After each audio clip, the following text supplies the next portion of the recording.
Hello, good morning, good morning. It's 9:30, 9:28 right now.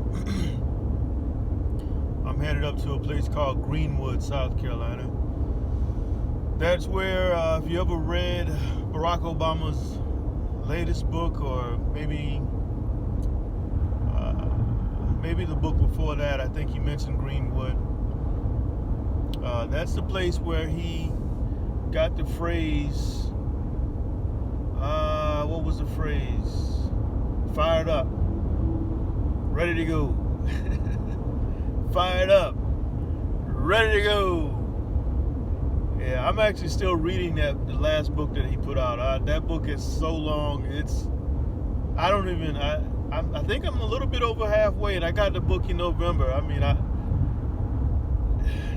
it's a very interesting book, very political, and my issue is I don't understand a lot of the political terminology he's using. I'm not a politician, but I will finish reading the book, and if I wasn't so busy, I would have been finished by now. Yeah, but anyways, I'm going to Greenwood right now. I got a service job I got to do up there. Hospital. I go from hospital to hospital, doing PMs on blood analyzers and service calls on blood analyzers. You get to meet a lot of people. You get to see a lot of things. I never thought I would be doing this one day, but I'm loving it. Absolutely loving it. It's a lot of traveling. I don't mind traveling, but it can take a toll on the family. I do have a 14-year-old son at home.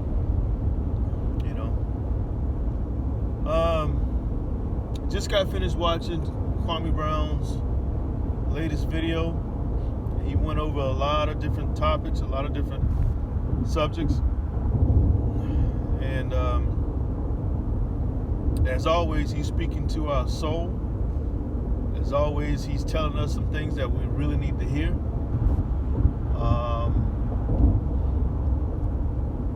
And I'm still loving it. I'm still feeling him. I'm still feeling the brother. He did mention today that he's from South Carolina and that he's a Geechee. I still don't know how long. I still don't know what age he was when he moved to Georgia. I don't know. But he said his family had 40 to 50 acres when he was a kid in South Carolina. That's a lot of land. My dream is to have 65 one of these days, and the land is out there. Black people, black men, black women too. We got to get our land. I mean, I'm still in a subdivision. I do have the money and everything, the resources and everything to get the land. I'm just waiting for the right opportunity, because if you wait long enough, or if you get to know the right person, or they have these auctions you can go. I think it's in October, and bid on land, foreclosed land. So I'm waiting on the right deal. I don't want to go and spend a lot of money on land and not get my money's worth. I want to get a lot of land for a good price.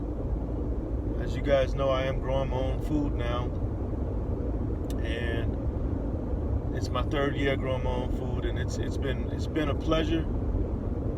But I don't have, in a subdivision, I don't have enough land to grow enough food to sustain my family, and I want to be able to give away land. I want to be able to give away vegetables. Here soon, I'm going to plant some collard greens. I love collard greens. Stay in the left 2 lanes. But let's talk about some of the things that Kwame is speaking on these days. One thing that I'm intrigued about is the coach, Doug Collins. Michael Jordan has given this guy a lot of praise, on the Last Dance, and he spoke about Doug Collins a lot before leaving the NBA. But I'm hearing now, I think his name is Etan Thompson. This last guy his name was Nick Young. It just came out on Instagram about Doug Collins. I don't remember Doug Collins when he was in the NBA. I really don't, because I stopped watching the NBA for a good while. To be honest with you, after Jordan left, I stopped watching for a long time. I didn't start watching the NBA again until maybe 4 years ago, and this year is the first year that I've really gotten back into it, and I'm still not where I used to be. But Doug Collins, apparently he really has something against Kwame Brown. And there's more evidence, and I think it's going to be more people coming out to speak about not only Doug Collins, but more people that was basically blocking this guy from being developed into a good player, because it's very vital when a player as young as 18, when he coming into the NBA playing against men or playing amongst men, it's very vital to develop that player.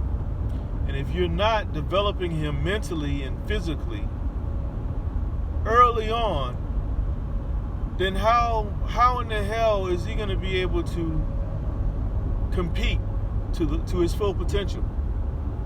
That's my question. If you think about Kobe Bryant, God bless his soul, if you think about LeBron James, Kevin Garnett, all these players that came in, I think Tracy McGrady came in from high school. All these players, they really got you could tell that they were being mentored. You can tell by the media coverage that they were being developed the right way as far as coming into the league. With Kwame Brown, it's kind of a blur now. I can tell you that when he came in, there were really high expectations, really high. He was the number 1 draft pick. He was getting with Jordan. He was going to the Wizards. All these expectations were put on him, but I don't remember a lot of positive coverage. I don't remember a lot of coverage at all, to be honest with you, after he came into the league, until somebody decided, hey, let's label him as a bust, or let's label him as someone who's not living up to the expectations. And that's what it was. That's what it came down to. It was, he's not living up to the high expectations that are put on him. Now, this guy is 18, 17. He may be a 6'11", 255 pounds or whatever he was when he first came in, but he's still a kid. See, when I look at a teenager's years, or when I look at any young adult age, I automatically take away 10 years, because we know, as like, I'm 40, I'm in my mid-40s now. We know how fast 10 years can go by. 10 years can go by with a blink. You just blink your eyes, it's 10 years later. So when Kwame Brown comes in at 18, 10 years prior to that, he was only 8 years old. Now, to him, being 18 years old, that may seem like a long time, but to an adult, we know how fast 10 years can go by. So he's still a kid. Like, literally. When Zion Williamson first came into the league, he was 19. And he kept saying, I'm only 19. He kept saying it because Zion Williamson knew he was, like, a couple years ago, he was playing with toys. And he was 19. So what was Kwame doing? He was still a kid. So not only do you not develop this guy, but you also put it out there for the world, and not only for the world, but for him to hear and for him to know that the world is listening, and they're calling him a bust. At 18 years old, 19 years old, 20 years old, for his entire career, he's labeled as a bust. Now, I was in the military. I know firsthand when a soldier says, or when a soldier admits to PTSD. I know what PTSD is. Now, I don't have PTSD from the military, but I do have PTSD. And I got PTSD from childhood. You know, growing up rough. Growing up, a very young age. PTSD, and I'll bring it back to Kwame Brown, but PTSD is when something triggers a memory of something that happened so tragic to you, you can't shake it. You can't, and whenever that thing triggers that memory, you go back to that time whenever that thing happened. Like for me, it was adults breaking out into a fight. I'm a 5-year-old kid playing in the dirt underneath my grandma's house or near her porch, and all of a sudden the door comes flying open because 2 adults are fighting over a bottle of liquor. Oh, who drunk the last drop of liquor in a gin bottle? And I remember this like it was yesterday. So every time I hear a loud crash in my house or anywhere, if I hear a loud crash or stumping in the house, it triggers that PTSD. So now, for an 18-year-old to be put under such scrutiny, so much criticism, he has PTSD. It may be diagnosed, maybe undiagnosed, but he has PTSD. He may have PTSD from his childhood, hearing the stories that he's telling about being homeless and his parents having those issues, and having to play basketball for somebody's sneakers. He has tragedy. He has PTSD, and the NBA didn't help. It did not help. But I'm not a psychiatrist. I mean, I don't know for sure, but he may be able to better explain it.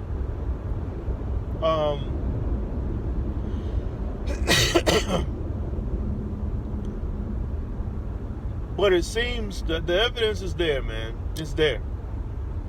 They had it out for this guy because he didn't go to college, and he was the poster child for, or he would have been the poster child for other high school kids coming out of high school going straight to the NBA.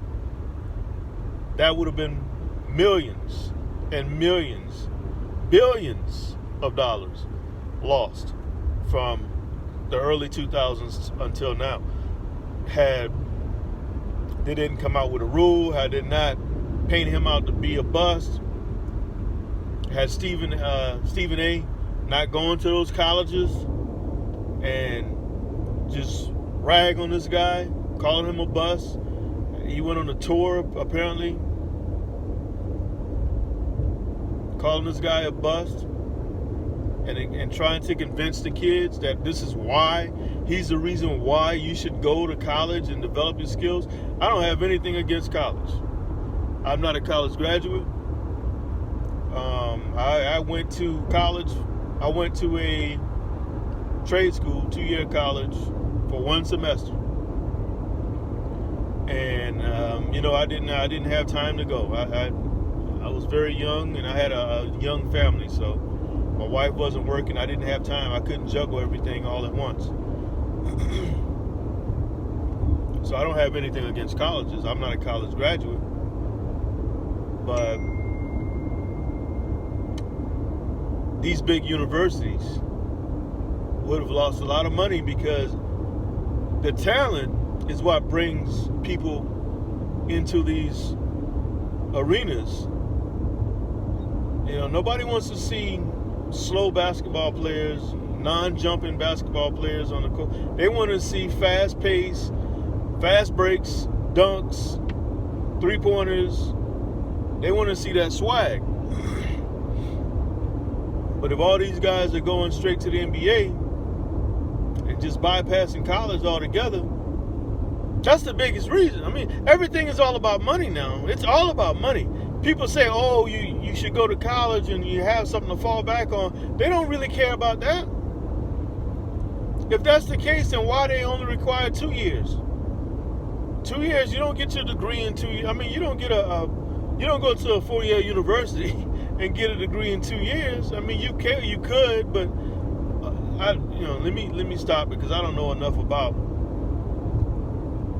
college, but I do know that if you go to a 4-year university, you should be there 4 years, not 2 or 1, because Zion Williamson only had to do 1 year. R.J. Barrett only had to do 1 year of college. So what is that? Who's benefiting from that? The college is benefiting from that. There's no degree after a year. And Zion Williamson actually said he wanted to go, finish his college.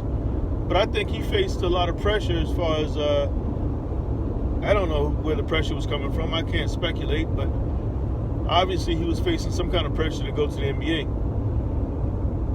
And speaking of Zion Williamson, I really hope that he continues to enjoy the game of basketball. His first 2 years hadn't been the best. Injuries.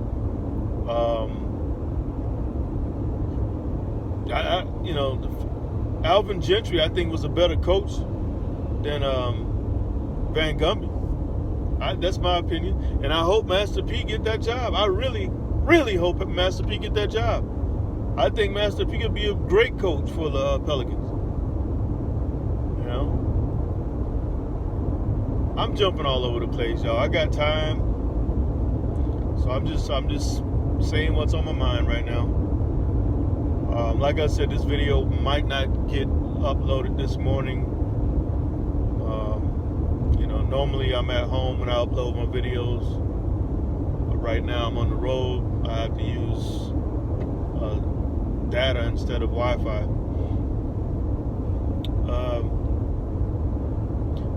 Thanking you guys again, man. I'm still receiving a lot of love. A lot of people hit me up, with some positivity. I love that. I send it back to you.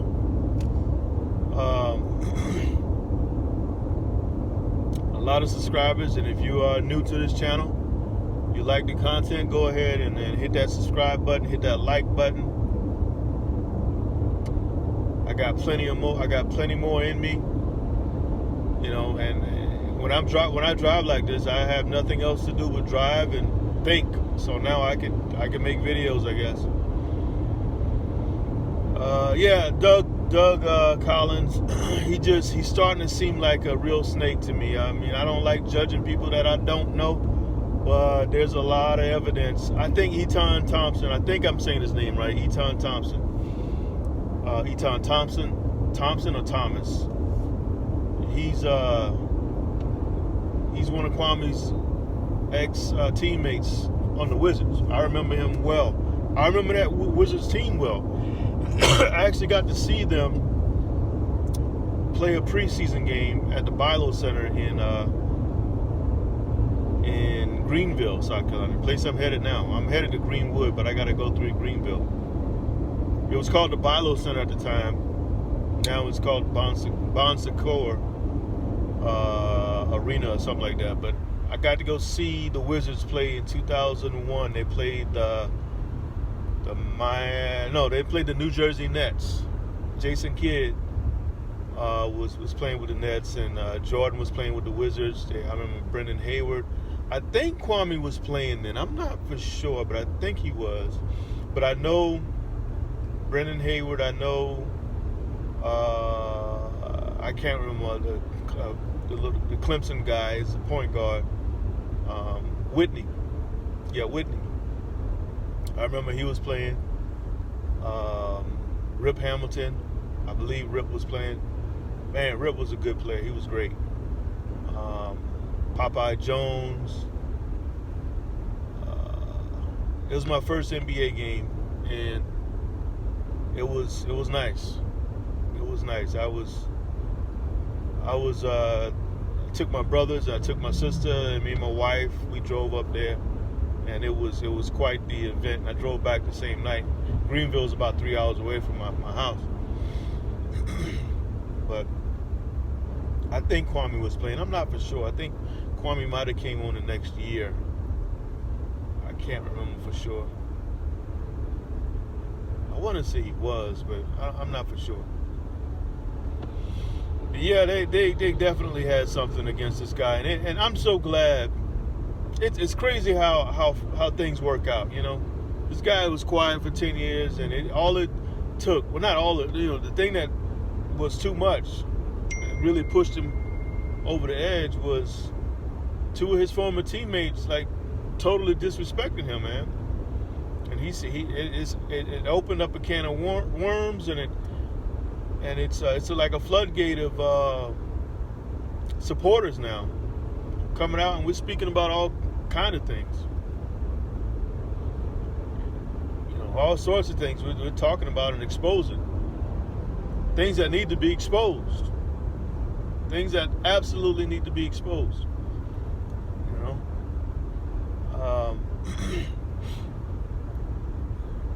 Yeah. What else did he speak about? He spoke about the rappers. He spoke about the female rappers in particular. We don't have any more MC Lights. My favorite female rapper. Favorite. We don't have any more. We have Rhapsody, but Rhapsody is standing alone. Who else besides Rhapsody is making good music, great music, female rappers? I like Cardi B, don't get me wrong. She don't write her own songs, I don't think. I'm pretty sure she doesn't. But she can rap. And she's hood. She's authentic. My issue with Cardi B, and I wanted to speak on Cardi B before, but I'm using Kwame's his words as in 10 miles, take exit 76 onto South Carolina Highway 219 toward Newberry. I'm using his words as a segue, I guess, to speak on Cardi B. Yeah, Cardi B is she can rap. I like her. She's hood. I like her story. She's authentic. But at the same time, there comes a point where you have to switch. You have to, just like you make a crossover from underground to pop, there's a time when you got to switch from misleading the youth to leading them somewhere where they're going to be able to grow and prosper as young adults. And she has a couple songs where she's doing that. And there's an algorithm to everything. There's an algorithm to everything. And sometimes, they say sometimes the only way you can catch flies, I guess, is with boo-boo. However the saying is going, I don't know how the saying goes, but yeah, you got to look at how much damage you're doing versus how much teaching and mentoring and growing and that type of stuff. What's the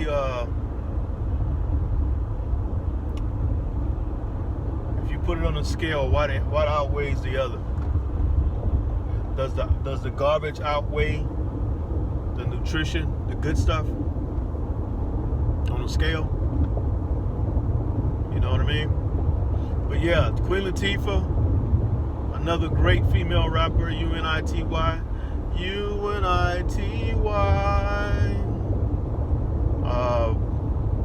Who else? Only Love. Only Love is a British female rapper. I think she's in Atlanta now. I think she's on radio. Yeah, I'm pretty sure she's still on radio. But she was a great female rapper. Salt and Pepper. Salt and Pepper. Great. They had their raunchy songs, but I mean, the songs they had back then is nothing compared to what we got now. Nothing. Push It is nothing compared to what we got now. You know. Man, it was another female rapper. Missy Elliott. Oh my goodness, I almost forget Missy.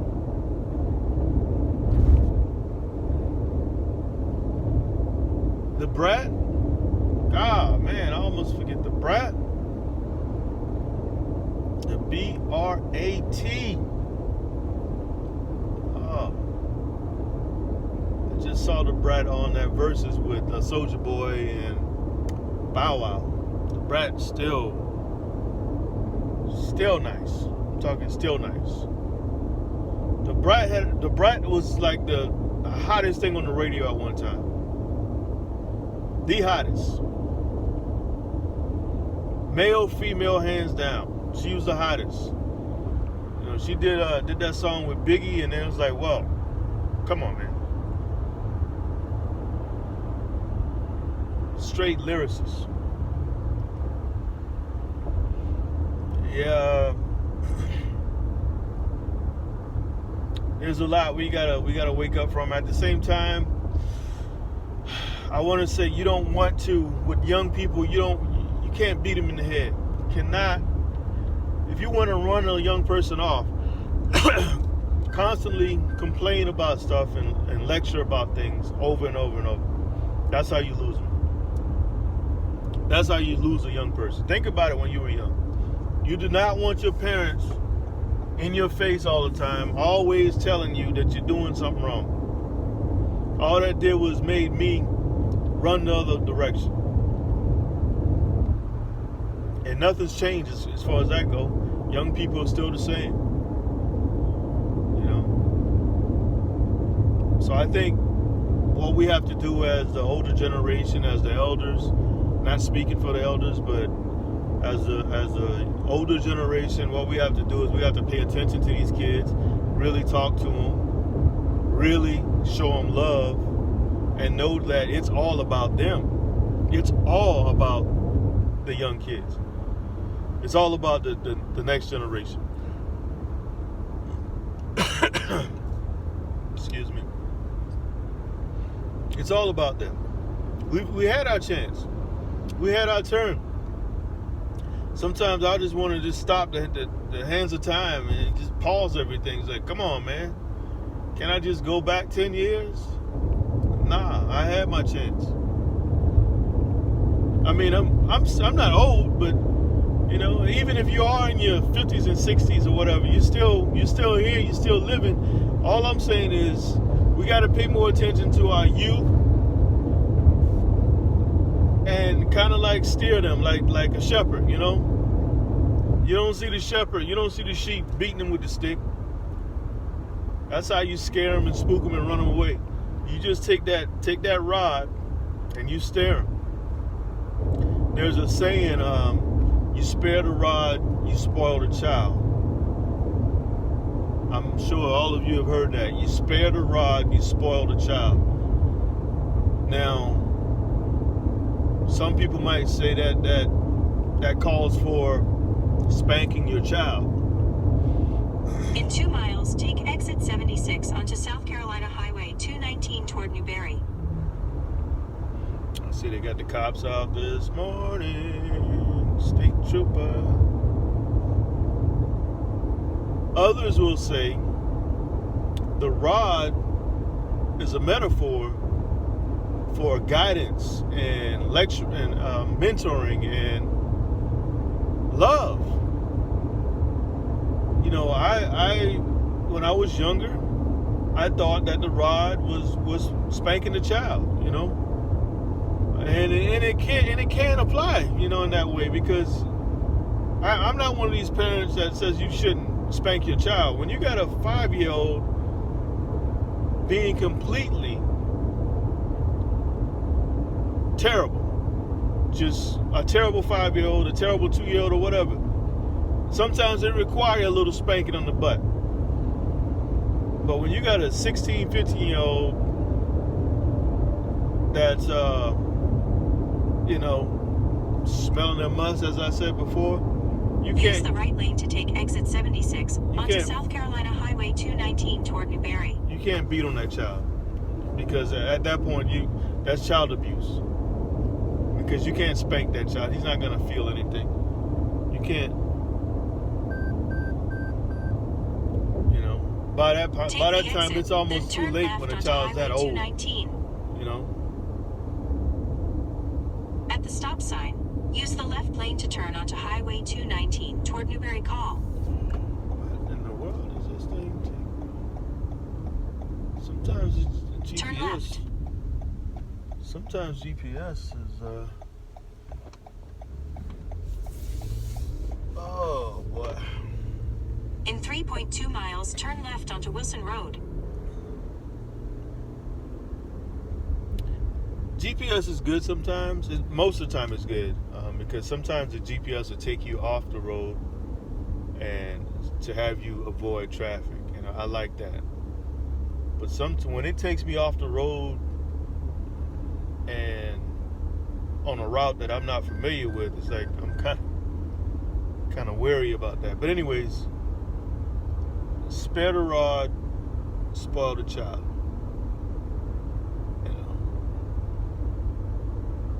These days you gotta really show that child love. You gotta mentor him. You really gotta look at him. We got so many different things going on these days. We don't know if we're coming or going. We really don't realize what's going on around us. Internet. You got to pay attention to what they're doing. You got to let them know that you love them. You got to pay attention to them when they talk. My 14-year-old son, sometimes he's talking about stuff. I don't have a clue what he's saying. I don't know what he's saying. He's talking about video game stuff and Roblox. Not Roblox. What is it called? I think it's called Roblox. It's a video game with the block people. It looks like some kind of like a 5-year-old druid. I think it's Roblox. He's telling me about all these things, video games, and I'm like, I don't understand the word. I don't understand what he's talking about. We're in two different worlds as far as that goes. But I sit there and I pay attention. I look at him. I ask questions. Even though I don't understand the answers, because I'm past video games. I don't play video games anymore. If I play a video game, it's Mario Brothers. Every now and then I play Mario Brothers just to beat the game. And it takes me forever to beat the game. It might take me 5 hours to beat the game, but I'll play it until I beat that game. I go to World 3, and I get all my lives. I get about 100 lives. And by the time I get to the end of the game, I might have 3 lives left. And, I get something out of that. But yeah, you got to pay attention to your kids. You got to show them you love them. For all the dads out there separated from their kids, man, you got to figure out a way. In 1 mile, turn left onto Wilson Road. To get back in your kid's life. You got to figure out a way to get back in your kid's life. Man, I got a cousin. I'm not going to mention his name. But his kids, I think, are in Albuquerque now. He's here in South Carolina. And every time I see him, I can see it on his face. It's crushing him. It's crushing him. And the only advice I can give him is, just, stay connected somehow over the phone, FaceTime. And then whenever you can get your money right, get over there to visit. But the predicament we're in right now, as far as the family goes, and it's been this way for a while. Go past this light. Then at the next one, turn left. Seems to be getting a little worse as far as divorce goes. Like 60-70% of marriages end in divorce these days, and we don't even bat an eye at that. We don't even bat an eye. If you even get married. If you get married. Because a lot of times people have kids out of wedlock.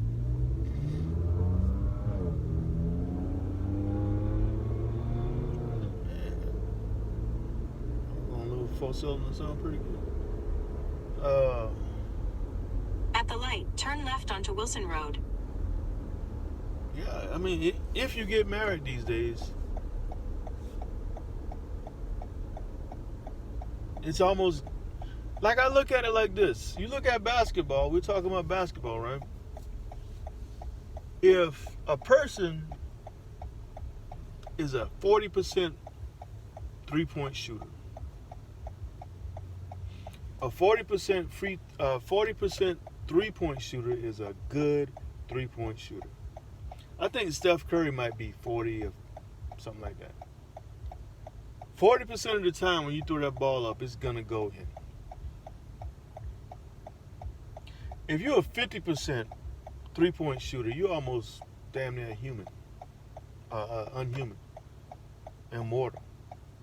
So half the time, you shoot 10 three-pointers, 5 of them are guaranteed to go in.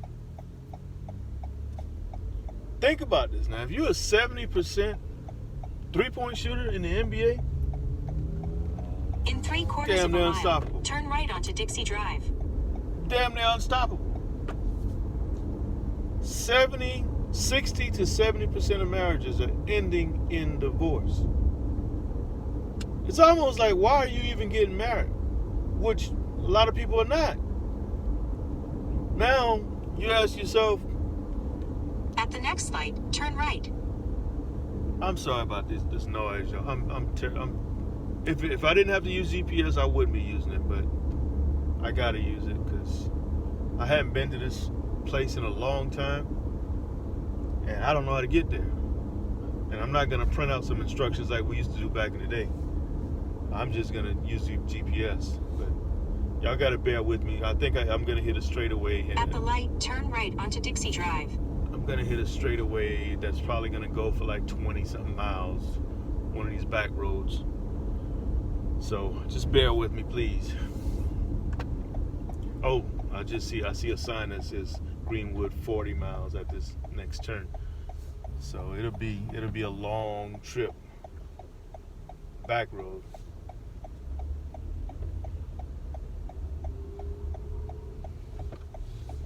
Oh boy, y'all just stay with me if you got the time. I don't know. In 2.7 miles, turn left onto Boundary Street. There's more turning.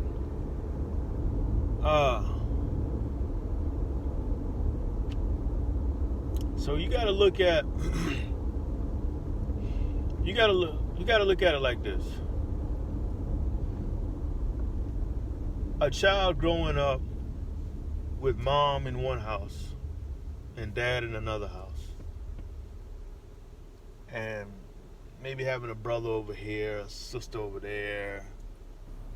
And I'm not knocking anybody because I grew up in this position. I didn't even know. I knew I had 2 other brothers. I always thought I had another sister or a sister, or older sister, but I didn't find out about her until age 25 or so. But I always knew I had 2 other brothers. But I didn't meet them until I was 25. I met them at 25. I met my biological. I saw him for the second time at 25. I met him the first time when I was 10, and that really, really just, you talking about some PTSD. That day started a whirlwind of problems in my life. The day I met him, because I couldn't understand it. I was 10.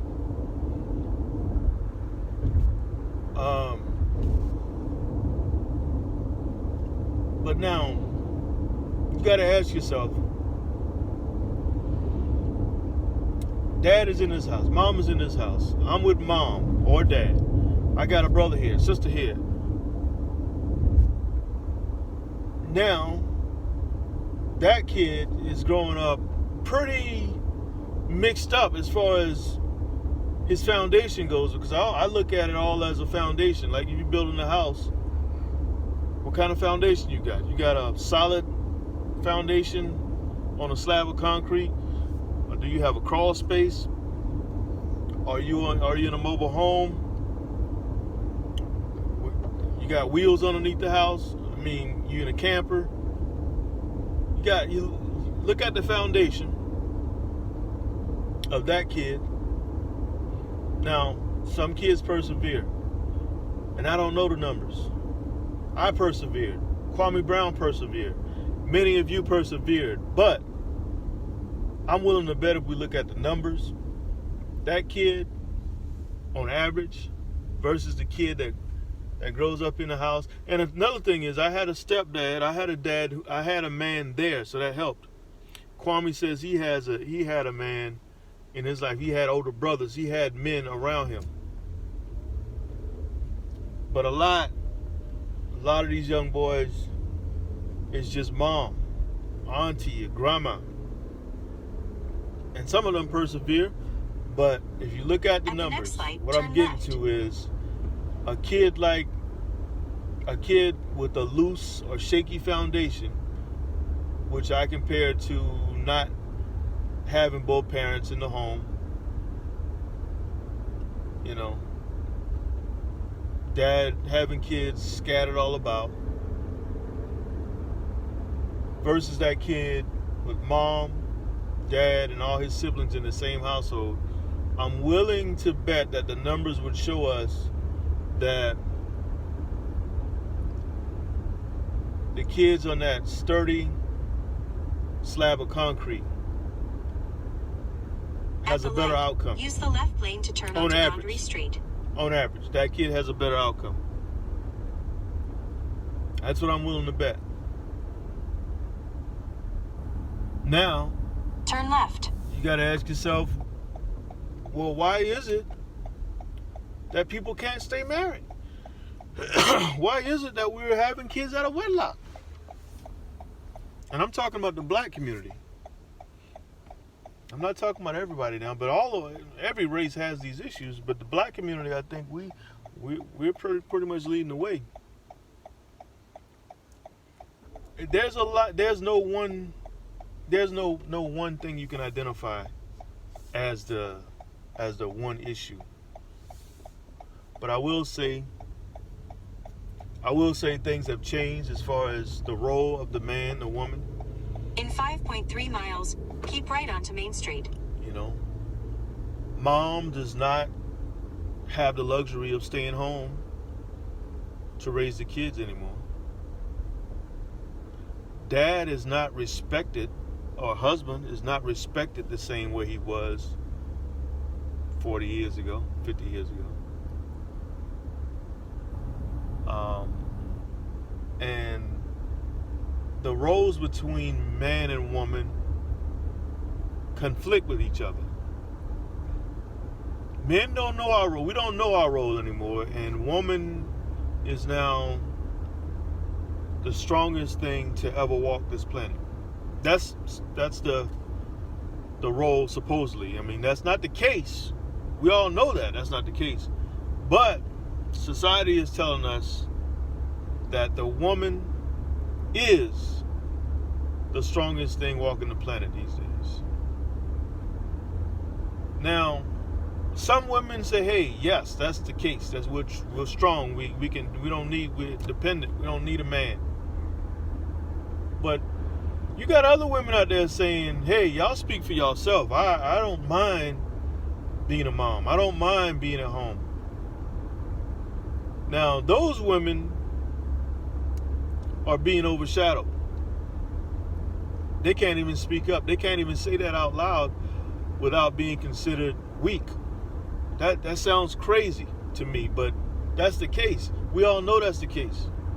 Those women cannot say that I disagree with you. I don't want to leave my kids, my newborn baby, my 3-year-old, my 7, 8-year-old. I don't want to leave them at home or with a babysitter. I want to actually rear them up the way I think is right for me. My husband says I can stay at home and do that. That's considered weak. That's considered weak. To me, that seems a little crazy, but that's the truth, and we all know it. Now, Dad, you look at people like even Bill Cosby on the Cosby Show. Well, I won't say Bill Cosby because you say Bill Cosby, that's a trigger for people these days. I'll say Heathcliff Huxtable. Heathcliff Huxtable. Even him, America's dad, to a certain extent, he fell in the same category as Al Bundy, to a certain extent. And what I mean by that is, whenever Dad says something, and this has been written into American society, Dad opinion, Dad's word is less than Mom's. Dad, in some cases, is a bumbling, fumbling idiot.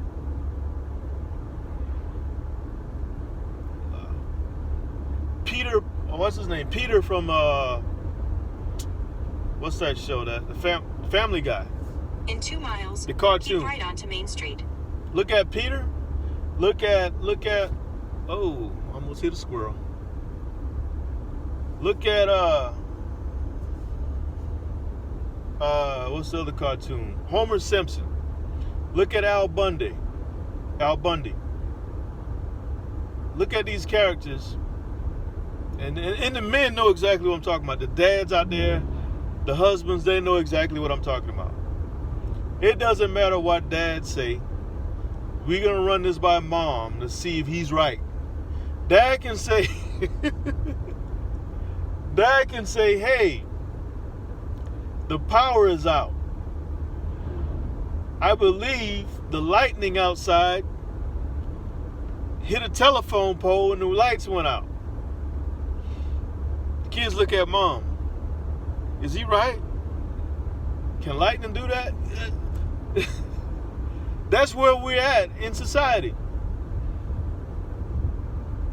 You know? That's where we're at in society.